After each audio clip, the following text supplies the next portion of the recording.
জাতীয় সংসদ সচিবালয়ের পশ্চিম ব্লকে সরকারদলীয় সংসদ সদস্যদের নিয়ে বৈঠক করেন সরকারদলীয় নেতা ও প্রধানমন্ত্রী তারেক রহমান। বৈঠকে সরকারদলীয় সংসদ সদস্যদের দিক নির্দেশনা দেন সরকার প্রধান। 1 ঘণ্টার বেশি সময় ধরে অনুষ্ঠিত বৈঠক শেষে সাংবাদিকদের প্রশ্নের জবাব দেন সরকারের মন্ত্রীরা। জানান, প্রথম অধিবেশনে নেওয়া হবে কিছু ঐতিহাসিক সিদ্ধান্ত। স্পিকার, ডেপুটি স্পিকার নিয়োগ নিয়েও কথা বলেন তারা। এটা দায়িত্ব দিয়ে দেওয়া হয়েছে আমাদের সংসদ নেতাকে। সংসদ নেতাকে দায়িত্ব দেওয়া হয়েছে। 12 তারিখ সকাল 11টায় জাতীয় সংসদের প্রথম অধিবেশনের বৈঠক শুরু হবে এবং এই জাতীয় সংসদের এই অধিবেশনটা জাতীয় জীবনে খুবই গুরুত্বপূর্ণ এবং ঐতিহাসিক।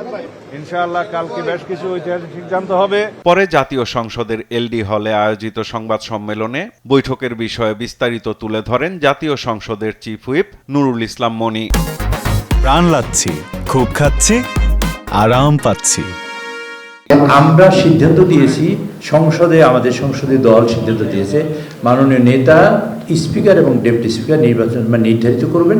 জুলাই সনদের ব্যাপারে আমরা আমাদের বক্তব্য অত্যন্ত স্পষ্ট।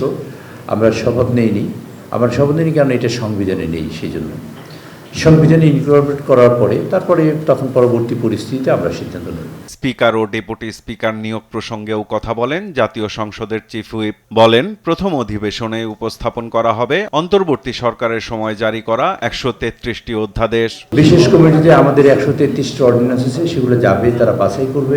যেটা ল্যাপস হবে সেটা ল্যাপস হবে, আর যেগুলা এটা নিয়ম অনুযায়ী হবে, এবং যেগুলা জি অবশ্যই থাকবে, সব দলের মিলিয়ে সম্মিলিতভাবে এটা হবে, এবং যেগুলো পাশ করার সেগুলো আমরা সংসদে আগামী 12 তারিখের মধ্যে ইনশাআল্লাহ পাশ করব। বৃহস্পতিবার শুরু হতে যাওয়া অধিবেশনের মধ্য দিয়ে জনগণের সংসদের যাত্রা শুরু হবে জানিয়ে এ সময় বিরোধী দল সহ সবার সহযোগিতা চান জাতীয় সংসদের চিফ হুইপ।